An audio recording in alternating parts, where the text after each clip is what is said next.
karena penting dia terutama untuk pengawasan mutu tadi pada saat produksi, jadi memang dia harus selalu di tempat. Gitu. Hal pokok yang harus tetap dilaksanakan adalah jangan pernah kita tidak meningkatkan ilmu, terutama dengan membaca.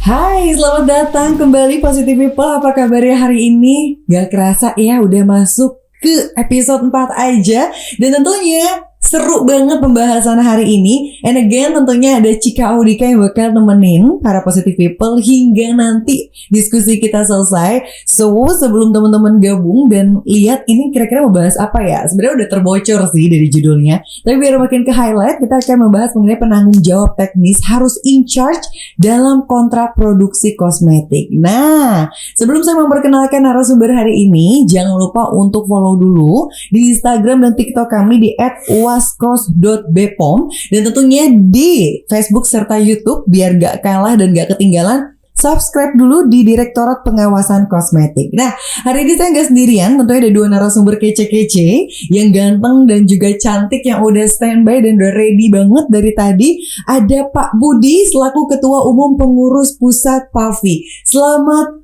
pagi, ini udah pagi ya? Pagi. Takutnya yang nonton lagi malam-malam soalnya gitu ya. Pak Budi apa kabar? Alhamdulillah baik. Aduh. Alhamdulillah. Saya manggilnya apa nih? Panggilnya Mayang. Oh Mayang. Jangan pakai S, sayang. Oh bercanda. Bukan ya, itu Mayang ya, Mayang Estianti. Panggilnya Mbak Cika aja. Mbak ya. Cika. Kalau mau panggil anak juga boleh Pak. Tapi abis ini harus ini ya, disekolahin lagi. Dan tentunya juga yang hari ini nemenin saya sebagai wanita berduaan di sini, karena Pak Budi cuma sendirian di sini ya, paling gentleman ya. Di sini tentunya ada ini Mbak kali karena masih muda banget. Tapi jangan ya, biar makin hormat.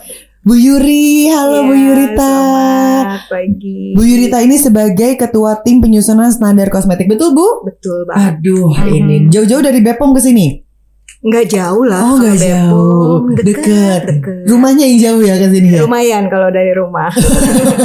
Ini kalau bisa kita lihat di luar tuh lagi hujan, tapi suasananya tetap hangat ya. Karena pembahasannya ini seru banget, pas banget para positive people kalau pengen ngomongin kira-kira gimana sih caranya biar ngerti tentang penanggung-jawaban teknis yang sebenarnya harus in charge gak sih di dalam kontrak produksi. Nah, mungkin masih banyak juga ya Pak Budi dan juga Bu Yuri yang belum tahu sebetulnya apa sih penanggung jawab ya, peran seorang penanggung jawab dalam industri kosmetik. Mungkin ini pas banget ke Bu Yuri gitu ya pertanyaannya. Karena kan sekarang Bu Yuri lagi berkembangnya marak-maraknya yang namanya industri kosmetik. Nah, mungkin harus concern juga nih dengan pembahasan peran penanggung jawab sebagai betul dalam industri kosmetik. Silahkan.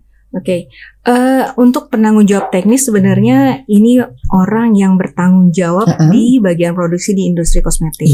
Jadi kebetulan harusnya dia adalah tenaga kesehatan dalam yang diposisikan di industri kosmetik tersebut untuk bertanggung jawab dalam memproduksi produknya. Dia juga harus, dan tentunya walaupun dia dalam memproduksi dia bertanggung jawab, yang paling penting adalah bekerja sama dengan baik dengan perusahaan yang tempat dia bekerja. Karena banyak terjadi pada kedepannya nanti bisa terjadi si penanggung jawab teknis ini tidak ada hubungan baik gitu dengan perusahaan sehingga mungkin bisa terjadi hal-hal yang tidak diinginkan. Nah, perannya di sini besar karena utamanya dia bertanggung jawab terhadap keamanan produk, kemudian mutu produk, dan terutama nanti juga adalah manfaat produk yang akan dihasilkan dan diedarkan untuk masyarakat dan konsumen. Kemudian penanggung jawab teknis ini juga harus mengetahui seluruh prosesnya dari awal. Dia memproses produknya mulai dari pengawasan mutunya dari awal dan di produksinya.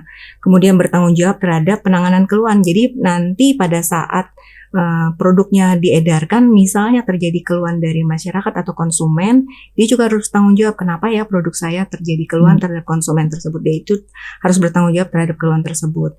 Kemudian juga yang paling penting juga adalah pada saat misalnya terjadi produk itu ada penarikan dari masyarakat, dari peredaran. Nah, itu dia juga harus bertanggung jawab, koordinasi dengan pihak-pihak yang memang diperlukan untuk penarikan produknya dari pasaran jika terjadi keluhan tadi dan terjadi hal-hal yang memang hal-hal yang berdasarkan otoritas atau dari misalnya temuan terjadi produk yang bermasalah tadi. Oke, gitu. Berarti besar juga ya tanggung jawabnya ya kalau kita membahas hal seperti ini. Nah, apakah ada kualifikasi dari penanggung jawab teknis melihat besarnya tupoksinya, tugasnya dan juga perannya bahkan sampai ke end user? Iya.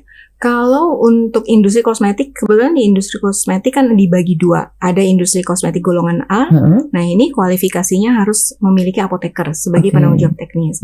Sedangkan kalau untuk industri kosmetika golongan B, itu memiliki penanggung jawab teknis minimal sebagai merupakan tenaga teknis kefarmasian. Nah, tenaga teknis kefarmasian ini untuk usaha perorangan atau badan usaha yang memberi kontrak produksi itu biasanya harus memiliki PJT-nya paling rendah, kualifikasinya adalah tenaga teknis kefarmasian. Gitu. Nah ngomongin PJT ini adalah penanggung jawab teknis. Ini saya mau geser ke Pak Budi. Pak Budi, Pak Budi udah ready banget ya. Pertanyaan buat Pak Budi masih banyak pokoknya. Pak Budi siap-siap ya. Siap. Ini kan menarik gitu. Kita ngomongin kualifikasi penanggung jawab teknis atau PJT. Nah, sebagai tenaga teknis kefarmasian dan yang tadi kita sudah dibahas ya bareng sama Bu Yuri ya, ada nggak persyaratan yang memang sebetulnya dibutuhkan banget nih Pak Budi? Karena kan kita lagi-lagi lihat ya besar tanggung jawabnya, besar juga keperluan dan keperuntukannya. Silakan Pak Budi. Ya, bicara tentang tenaga teknis kefarmasian dan juga bicara tentang penanggung jawab teknis, kita harus tahu dulu siapa sih tenaga teknis kefarmasian itu. Jadi tenaga teknis kefarmasian berdasarkan Peraturan Pemerintah Nomor 51 Tahun 2009 tentang pekerjaan kefarmasian adalah tenaga yang membantu apoteker dalam menjalani praktik kefarmasian.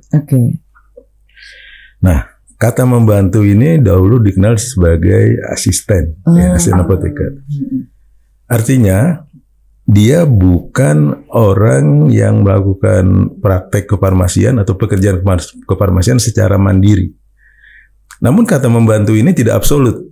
Kalau kita melihat penanggung jawab teknis untuk industri kosmetika golongan B dan badan usaha atau perorangan yang tadi disebut oleh Bu Yurita. Dia juga punya kewenangan mandiri.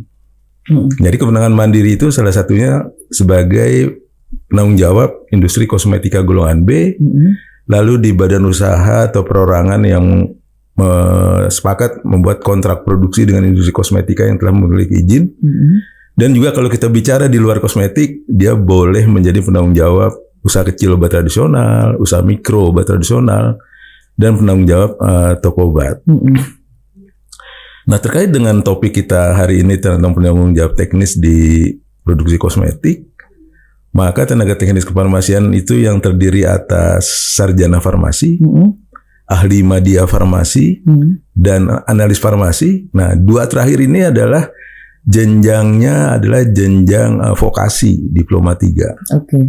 Jadi mereka bertiga itu sarjana farmasi, ahli media, dan analis farmasi boleh menjadi penanggung jawab teknis.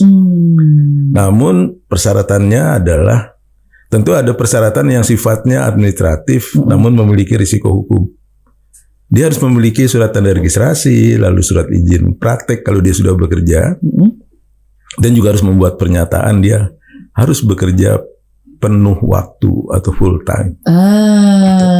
Sebenarnya penuh waktu dan full time akan saya bahas di akhir ya. Apakah harus ke kantor atau tidak? Coba di hold dulu ya Pak, jangan dijawab dulu ya. Oke ya, biar teman-teman para good people ini standby. Nah tadi kan sudah diinformasikan bahwa memang secara administratif pun harus dipenuhi ya Pak, karena kita harus lihat apakah memang sudah memiliki basic dasar yang memang paham gitu akan farmasi ini. Nah sekarang kalau misalnya dari pandangan BPOM sendiri ya Bu Yuri ya, selain TTK apa aja kira-kira apa saja jurusan yang bisa menjadi PJT gitu? Apakah memang terkualifikasi atau terkelompokkan hanya TTK saja atau memang masih ada kesempatan untuk jurusan lain? Kalau untuk badan usaha pemberi kontrak ini peraturannya berdasarkan peraturan yang sudah ada itu hanya bisa TTK. Jadi TTK, tidak bisa jurusan atau bidang lain selain TTK yang menjadi penanggung jawab teknisnya. Nah, ini sudah diatur di dalam PMK 14 2021 dan di Peraturan Badan POM nomor 12 tahun 2023. Oke, berarti hanya TTK aja nih Pak Budi. Ya. Nah, kalau ngomongin ini berarti ada syarat khusus dong Pak Budi untuk STR TTK dan SIP TTK, dan kira-kira gimana cara untuk memperolehnya agar kira-kira nih lulusan-lulusan baru yang baru terjun gitu ya di dunia kosmetik seperti ini bisa mempersiapkan. Ya, kita harus membedakan antara STR TTK dan SIP TTK. Oke. Ya. STR TTK itu singkatan dari Surat Tanda Registrasi Tenaga Teknis Kefarmasian. Ini dipersyaratkan dalam Undang-Undang 36 tahun 2014 tentang tenaga kesehatan. Jadi untuk lulusan baru seperti yang tadi Mbak Cika tanyakan, yang pertama dia harus memiliki ijazah sesuai dengan kualifikasi pendidikannya. Bisa ijazah sarjana farmasi, ahli madya farmasi, atau analis farmasi. Yang kedua harus memiliki sertifikat kompetensi.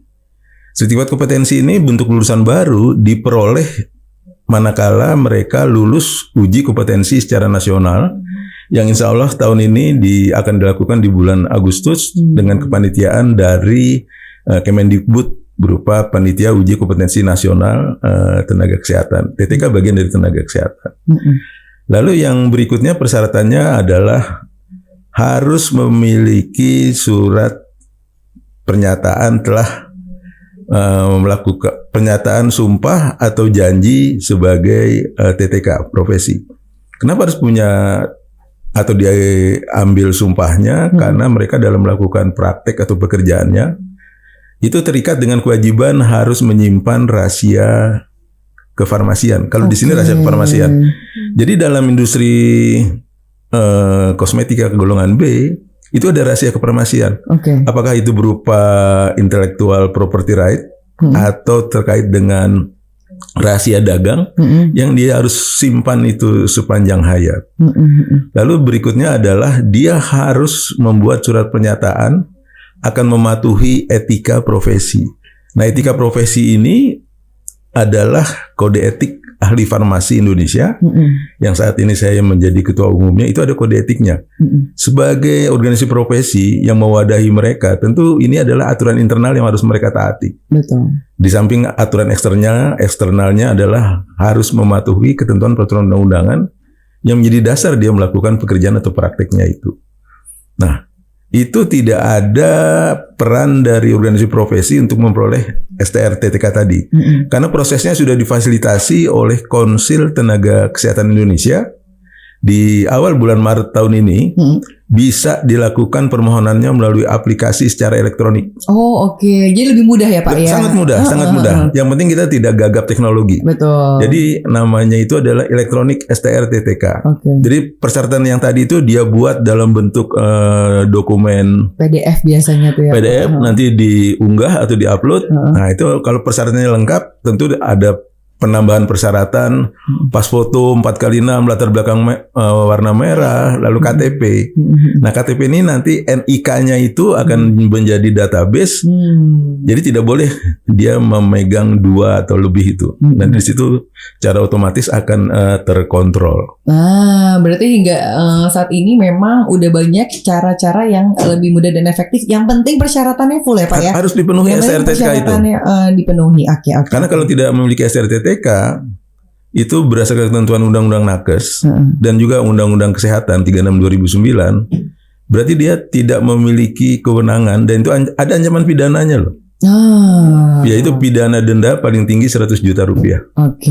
Jangan sampai itu terjadi lah. Baik. Nah, meningkat yang kedua tadi yang ditanyakan oleh Mbak Cika yaitu SIP TTK adalah surat izin praktek tenaga teknis kefarmasian.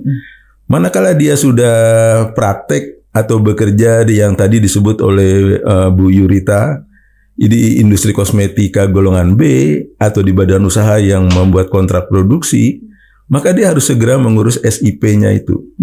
Dan pengurusan SIP ini sangat mudah. Yang penting dia telah memiliki surat tanda registrasi tenaga teknis kefarmasian. Lalu sudah ada tempat dia akan melakukan praktek atau pekerjaannya, yang tadi industri itu yang saya sebut. Yang ketiga adalah ada rekomendasi dari organisasi profesi, yaitu dari Persatuan Ahli Farmasi Indonesia, sesuai dengan lokasi tempat dia bekerja. Jadi adanya di pengurus cabang PAVIS tempat. Dan ini juga ada, jangan sampai dia bekerja tanpa memiliki SIP, karena itu sama dengan STR tadi. Ada ancaman pidananya selain administrasi. Hati-hati ya, berarti ya. Semuanya sudah terdata dan juga sudah tertata gitu ya, secara hukum dan juga administratif. Nah, sekarang untuk kompetensinya sendiri Pak Budi, apakah ada kompetensi khusus yang harus dimiliki oleh TTK? Mengingat sebetulnya mereka sudah memiliki latar belakang gitu ya, semuanya juga sebenarnya sudah lengkap. Tapi ada nggak kompetensi yang ini harus nih dimiliki? Ya. Jadi sebagai seorang tenaga teknis kefarmasian yang merupakan bagian dari tenaga kefarmasian, karena tenaga kefarmasian itu ada dua, yang pertama apoteker, yang kedua TTK yang tadi saya sebut.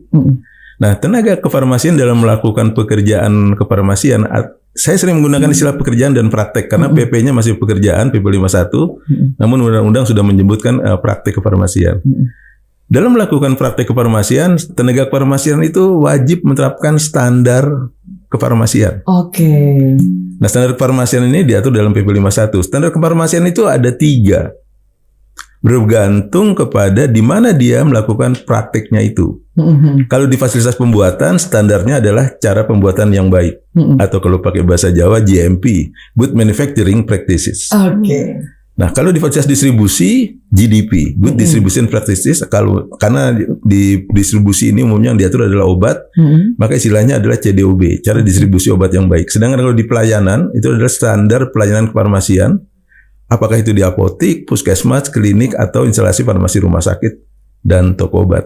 Nah, standar praktik untuk di fasilitas produksi yang tadi saya sebut sebagai Good Manufacturing Practices, khusus kosmetik itu dikenal dengan istilah CPKB.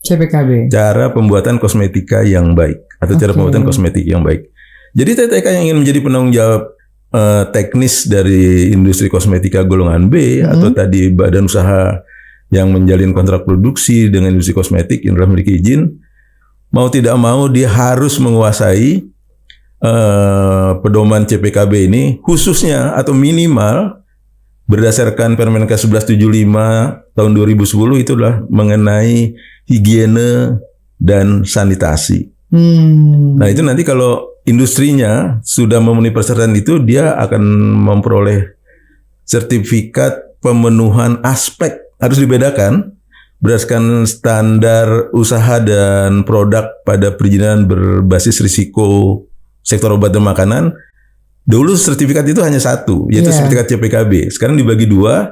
Selain sertifikat CPKB, juga sertifikat pemenuhan aspek CPKB yang ini secara bertahap. Nah, apa tahapan yang paling awal? Tadi yang saya sebut, higiene dan sanitasi. Jadi minimal dia harus tahu itu, karena tadi sudah disampaikan oleh Bu Yurita, tanggung jawabnya besar. Betul. Tanggung jawabnya besar. Berarti penting banget ya untuk memiliki CPKB ini, dan juga teman-teman tentunya harus paham gitu ya di dalamnya, karena nggak bisa sembarangan dapat sertifikat ya, gitu ya. Oke deh. Nah, untuk Bu Yuri, nah berarti kan penting lah peran dari PJT ini di kontrak produksi ini. Sepenting apa, dan memang kalau memang dia penting gitu ya. Tadi kan saya sempat bilang, wah kita hold dulu nih, apakah memang harus selalu WFO atau boleh nih WFH, karena kan gara-gara pandemi kemarin Pak Budi dan juga Bu Yuri, banyak yang lebih nyaman WFH ya. Cuman kan ini ada kepentingan khusus. Nah, kira-kira bagaimana nih konsentrasinya Bu Yuri? Tadi kan sebenarnya di awal saya sudah sampaikan ya, tanggung jawabnya dia tuh apalagi pada saat produksi untuk pengawasan mutu. Betul. Itu tidak bisa. Nah, gimana kalau dia WFH ya? Apakah dibawa ya, semuanya ya ke rumah ya? Kan kayaknya nggak mungkin ya. Jadi karena penting dia terutama untuk pengawasan mutu tadi pada saat produksi, jadi memang dia harus selalu di tempat. Kalau dia selalu di tempat, nah pada saat dia berhalangan hadir, maka harus tunjuk pengganti penanggung jawab teknis sementara. Nah, itu harus ada harus ada penggantinya kalau memang dia berhalangan hadir. Nah, tapi kalau memang misalnya kayak tadi ya untuk pengawasan mutu kan tetap aja berarti dia harus ada di tempat. Ada di tempat. Karena kalau nggak ada di tempat, apa yang mau diawasin ya? Ya betul itu produknya nggak tahu kemana tuh ya di produksinya gitu kan. Nah kemudian untuk penanggung jawab teknis sementara ini juga tetap harus kualifikasinya adalah tenaga teknis kefarmasian seperti itu. Baik, tapi kalau untuk penanggung jawab sementara ini memang sudah diaturkah? Sudah diatur, sudah ada aturannya juga di peraturan menteri tadi. Baik. Ini memudahkan para positive people makin sadar, makin mengerti bahwa tidak mudah untuk mengeluarkan sebuah produk karena memang kualifikasi mutunya juga diawasi langsung oleh orang-orang khusus. Nah, kembali ke Pak Budi, tadi kita sudah menyebutkan dari standarisasi pemenuhan syarat. Nah, kali ini boleh nggak sih Pak TTK ini sebagai PJT menempati lebih dari satu badan usaha gitu kan, badan usaha penerima kontrak khususnya. Nah kalau misalnya nggak boleh, itu alasannya apa Pak Budi? Padahal kalau misalnya para positive people di sini mungkin ada salah satunya PJT, saya bisa di 4 tempat gitu. Jadi harus diperkuat dengan alasan yang kuat nih Pak Budi. Silakan Pak Budi. Baik, tidak hanya TTK, bagi apoteker juga sebagai tenaga kefarmasian yang boleh melakukan praktek di lebih dari satu tempat. Itu awalnya diatur dalam Peraturan Menteri Kesehatan nomor 889 tahun 2011. Peraturan ini sudah diubah dengan Peraturan Menteri Kesehatan nomor 31 tahun 2016. Selain mengubah istilah surat izin kerja menjadi surat izin praktek, dalam Permenkes ini juga mengatur kebolehan dari 3 tempat tadi. Namun kebolehan itu ada syaratnya. Saya tidak akan ngomong yang apoteker, saya ngomong TTK saja. Kalau TTK itu tadi saya sebut definisinya sebagai tenaga yang membantu apoteker, maka dia boleh di 3 tempat. Katakanlah kita ngomong di apotek, dia membantu, penanggung jawabnya masih tetap ada di apotek itu, yaitu apoteker. Pindah dari satu apotek ke apotek yang kedua dan seterusnya yang ketiga. Mudah-mudahan bulan depannya tidak masuk rumah sakit itu. Saking berat. Nah, kalau kembali ke penanggung jawab teknis di badan usaha yang memiliki kontrak produksi tadi, sesuai dengan persyaratan yang diatur dalam Permenkes 14 tahun 2021 tentang standar usaha dan produk perizinan berusaha berbasis risiko sektor kesehatan, itu jelas-jelas dinyatakan dia harus bekerja penuh waktu. Artinya tidak boleh. Nah, dia hanya bisa tidak bekerja penuh waktu tadi dengan alasan yang disampaikan oleh Bu Yurita.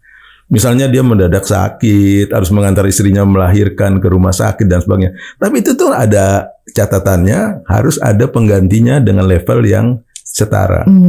Karena dia dalam bekerja sebagai penanggung jawab, ada satu kewajiban dia, selain yang wajib tadi menurut Bu Yurita, yaitu membuat standar prosedur operasional. Apa-apa yang harus dilakukan oleh orang-orang yang membantu dia itu. Nah, ini persyaratan utama karena seorang tenaga kesehatan akan mendapat pelindungan hukum minimal ada 3 aspek yang harus dipenuhi. Yang pertama, dia harus mematuhi etika profesi sesuai dengan standar profesi. Yang kedua, dia melakukan praktiknya sesuai dengan standar praktek yang tadi saya sebutkan itu. Yang ada 3. Yang ketiga, standar prosedur operasional. Seperti itu. Tadi sebenarnya boleh, tapi ingat harus full time ya Pak ya. Jadi agak sulit ya untuk membaginya ya. Karena kan konsentrasinya nggak mungkin terbagi ya. Walaupun memang mungkin semangatnya semangat 45 Pak ya. Bisa tiba-tiba menghilang gitu punya pintu Doraemon, tapi ingat ya, karena hanya agensi-agensi tertentu yang bisa merubah atau menggantikan, tapi menggantikan bukan dengan catatan lama gitu ya. Mungkin mohon maaf kalau saya potong, karena di kefarmasian itu baik untuk apoteker dan TTK, selama mereka kuliah tidak pernah diberikan ilmu penampakan. Jadi ada namanya, orangnya tidak ada. Itu nggak boleh itu. Benar. Itu langsung tersinggung ya di sini ya, bukan hanya yang nonton, kita semua ya. Karena sering menerapkan ilmu penampakan. Penampakan itu maksudnya tanda tangan doang, absen doang, orangnya nggak ada gitu ya. Itu biasa menyerap ilmunya secara ini juga spiritual. Jadi agak repot ya. Nah ini mungkin bergeser ke Bu Yuri. Berarti sebetulnya Bu Yuri, PJT untuk importer kosmetik ini dapat merangkap sebagai PJT usaha perseorangan atau badan usaha juga dong ya, selama melakukan kontrak produksi ini ya. Nah itu boleh dijelaskan nggak kira-kira gimana tuh sistematisnya? Ya, tadi sudah disampaikan juga sama Budi bahwa dia merangkap tapi dengan dibuktikan SIP TTK tadi harus ada surat izinnya.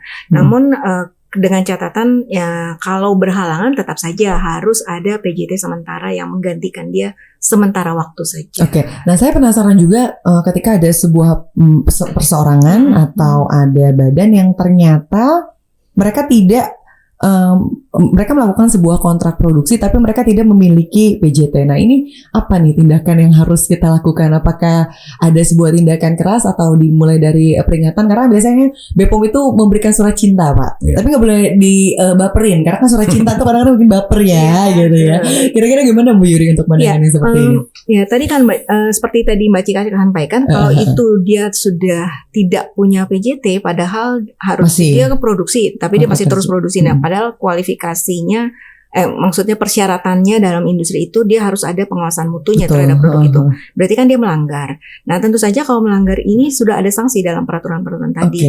Nah, tadi yang surat cinta, tadi surat peringatan tertulis itu ada.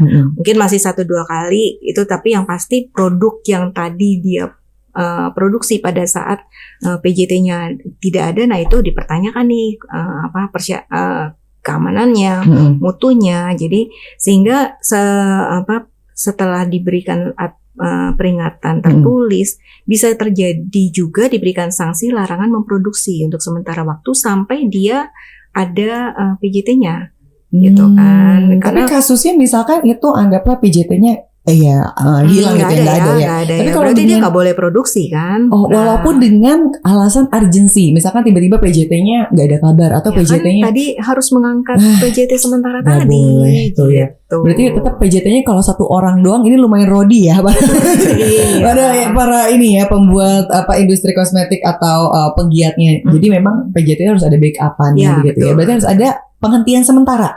Sampai menunggu bisa terjadi demikian sampai harus ada PJT-nya. Oke. Nah, sekarang ke Pak Budi. Pak Budi, ini pertanyaannya lumayan banyak nih Pak Budi. Silahkan dijawab dengan seksama. Karena kalau salah nilainya minus poin Pak. Kita lagi kuis ya, siapa berani ya. Oke. Nah, tadi seru banget Pak obrolan mengenai PJT, bahwa nggak bisa sembarangan ya penjalanan atau kualitas mutu yang dilakukan gitu pasti akan kendor nih kalau nggak ada PJT-nya. Nah, apabila terjadi pelanggaran terkait mutu Pak Budi, keamanan ataupun manfaat produk. Nah, kira-kira sanksi yang biasanya diberikan kepada tenaga teknis dari kefarmasian tersebut apa, Pak Budi? Ya, kalau kita bicara pelanggaran, itu harus kita lihat dulu. Seberat apa gitu? Pertama seberat apa, di titik mana terjadi pelanggaran itu. Di titik kritis mana terjadi pelanggaran. Apakah memang itu tanggung jawab dari penanggung jawab teknis atau ada hal lain? Nah, itulah tadi gunanya standar operating procedure atau standar prosedur operasional. Nah, pelanggaran itu dapat mengakibatkan sanksi. Ada 2. Apakah yang pertama sanksi administratif seperti tadi yang dibilang oleh Bu Yurita, dari awalnya surat cinta sampai apakah dia harus melakukan corrective action and preventive action, yaitu tindakan koreksi dan pencegahan, jangan sampai itu terulang kembali. Nah, kalau misalnya pelanggarannya itu berdampak kepada keamanan, manfaat dan mutu dengan sengaja, misalnya dia memproduksi itu tidak memenuhi standar persyaratan, itu bisa pidana. Itu pasalnya di pasal 196 Undang-Undang 36 tahun 2009. Jadi setiap orang yang dengan sengaja memproduksi dan atau mengedarkan sediaan farmasi. Nah, perlu diingat, kosmetik ini bagian dari sediaan farmasi. Sediaan farmasi itu awalnya terdiri atas obat, bahan obat tradisional dan kosmetik. Dengan adanya Undang-Undang Cipta Kerja ditambah 2 lagi tuh, yaitu obat kuasi dan suplemen kesehatan. Nah, farmasi ini secara global itu sangat diatur, atau bahasa Jawanya highly regulated. Sangat diatur, jadi tidak boleh main-main. Karena ini menyangkut, katakanlah kosmetik itu kan digunakan juga di orang sehat pada umumnya, seperti Mbak Cika, Bu Yurita. Dengan saya melihat pakai lipstik dan sebagainya, itu orang sehat semuanya. Tapi jangan lupa, pada saat dia digunakan di permukaan tubuh, di kulit katakannya, itu kan bisa juga mempengaruhi organ yang di dalam tubuh, dan itu berbahaya. Betul. Jadi kalau dia melakukan pelanggaran, dilihat dulu apakah benar itu murni dia. Misalnya dia menggunakan bahan baku tanpa dia periksa dulu apakah bahan bakunya ini yang terlarang atau tidak. Nah, itu tidak boleh. Tidak boleh. Jadi harus dilihat pelanggarannya seperti apa, lalu seberapa besar pelanggaran itu dilakukan. Apakah oleh dia atau oleh pihak lain yang ada dalam industri itu. Oleh karena itu tadi wajib itu ada yang namanya SPO, Saya gunakan istilah SPO sesuai dengan PP 51. Bahasa sehari-harinya adalah SOP atau protap dan sebagainya. Oke. Nah, menarik. Cuman ada beberapa kasus juga gitu kan, untuk beberapa badan usaha atau industri merasa, wah saya sulit banget untuk mencari TTK, terutama untuk mereka-mereka yang memiliki lokasinya cukup sulit untuk terjangkau, Pak. Nah, ini ada nggak sebuah solusi? Siapa tahu mungkin para penggiat industri lagi nonton juga hari ini. Gimana caranya para badan usaha tersebut memperoleh informasi mengenai para pemilik atau para TTK ini? Ada rekomendasi nggak sih, Pak? Gitu. Jadi perlu saya sampaikan, kalau kita ibaratkan sebagai suatu produksi, maka produksi TTK setiap tahun itu, ya, untuk yang kualifikasi vokasi D3 itu antara 8 sampai dengan 11.000 setiap tahun. Setiap tahun. Ya, 8 sampai 11.000. Lalu kalau yang TTK Sarjana Farmasi, mengingat banyaknya prodi S1 Farmasi dan terbatasnya prodi profesi apoteker, itu setiap tahun antara 14 sampai 15.000. Sebenarnya nggak ada alasan ya, Pak. Sebenarnya nggak ada alasan. Cuma masalah utamanya, Mbak Cika, perlu diketahui, antara tadi sudah disebut oleh Bu Yurita, antara penanggung jawab teknis dan pelaku usahanya itu pemilik. Itu kan kalau dia mau bekerja sama.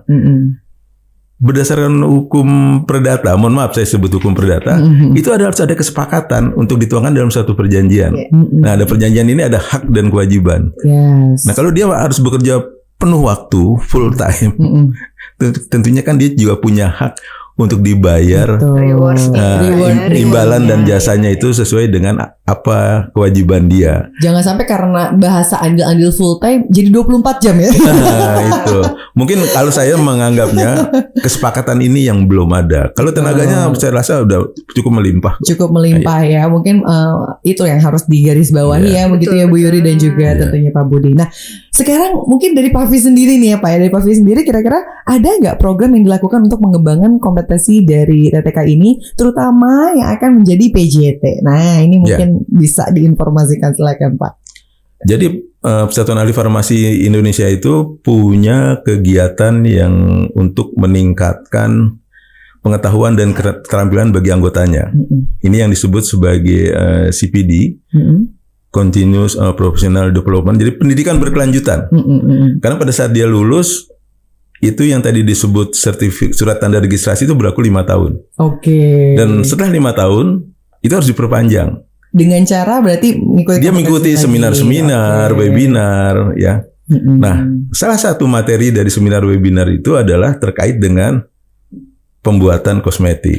Di samping kami juga pada kesempatan yang baik ini mengucapkan terima kasih kepada Badan POM. Karena Badan POM itu pernah di 2 tahun yang lalu, mungkin sampai sekarang juga masih berjalan, melakukan semacam bimbingan teknis kepada tenaga teknis kefarmasian yang sudah berjalan tuh untuk obat tradisional, yang tadi saya sebut UKOT dan UMOT, dan juga sekarang dengan kosmetik. Nah, itu karena tersebar di seluruh Indonesia, kami bekerja samanya dengan Balai POM atau Balai POM setempat. Karena ekspertisnya adanya di situ memang. Jadi kalau misalnya dalam seminar, kami mengundang mereka sebagai narasumber utama misalnya. Nah, dari situ mereka akan memberikan transfer ilmu terkait dengan cara pembuatan kosmetik yang baik. Again ya, kalau bisa kita lihat perkembangan zaman, perkembangan informasi dan ilmu juga harus tetap ter-up-to-date ya. Itu alasan kenapa setiap 5 tahun harus up-to-date lagi.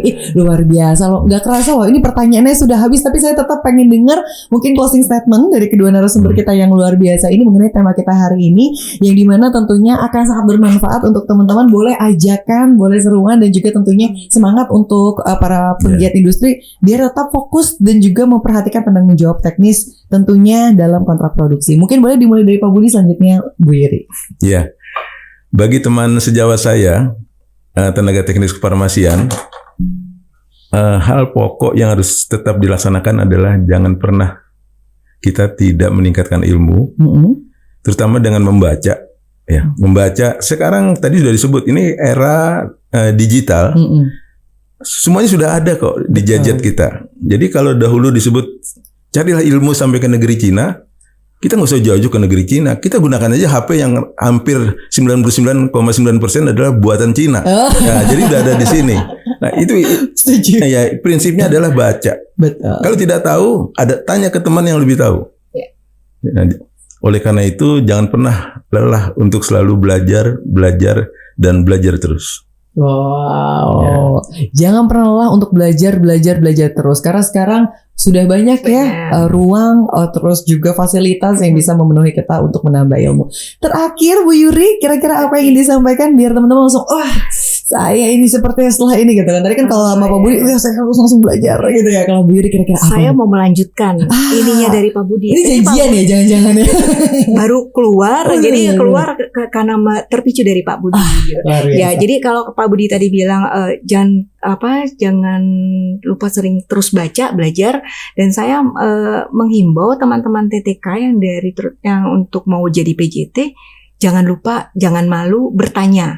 Di Badan POM terbuka untuk yang konsultasi. Ada dari teman-teman Direktorat Pengawasan Kosmetik yang memang menangani dan membimbing terkait dengan tadi yang Pak Budi sampaikan tentang JPKB, dalam hal PJT. Dari pembinaan juga dilakukan oleh teman-teman di Waskos, di Badan POM. Dan mungkin untuk yang di daerah juga ke Balai POM setempat. Nah, jadi jangan malu bertanya. Itu dibuka, ada bagian yang menangani informasi layanan untuk pelaku usaha, untuk masyarakat, itu ada tempatnya. Luar biasa. Ternyata Badan POM bukan hanya memastikan kualifikasi yang sampai ke masyarakat, tapi juga membantu membina. Betul. Gitu ya. Nggak cuma ngawasin aja. Nggak cuma ngawasin aja. Jadi nggak bikin takut aja. Luar biasa. Kita kasih tepuk tangan aplaus dulu untuk kedua narasumber kita hari ini. Thank you so much Pak Budi, terima kasih waktunya. Sama-sama Mbak Cika. Semoga bermanfaat ya. Sangat bermanfaat, saya yakin. Di tengah waktunya Pak Budi menyempatkan untuk hadir ke sini. Bu Yuri, terima kasih juga informasi dan juga ketenangannya ya, sehingga kita bisa makin yakin ternyata lewat Badan POM masyarakat bisa mendapatkan kualitas mutu terbaik dari produk yang ada di Indonesia ini. Dan tentunya saya juga mengucapkan terima kasih untuk para positive people yang udah excited dan juga standby hingga penghujung acara ini. Jangan lupa drop komentar atau yang pengen curhat di kolom komentar. Kita mempersilahkan. Abis ini nanti serbu Instagram Pak Budi. Mungkin ada Pak Budi punya Instagram ya. Dan juga tentunya Bu Yuri buat kasih pertanyaan-pertanyaan lain, karena kita open banget untuk siapapun yang bertanya, pasti kita akan open. Dan jangan lupa juga untuk follow tentunya Instagram dan juga TikTok kami, biar nantinya nggak ketinggalan informasi-informasi lainnya di @waskos.bpom, serta tentunya Facebook serta YouTube kami di Direktorat Pengawasan Kosmetik. Akhir kata saya Cika Udika pamit undur diri. Sampai jumpa lagi di podcast selanjutnya. Selamat siang. Bye.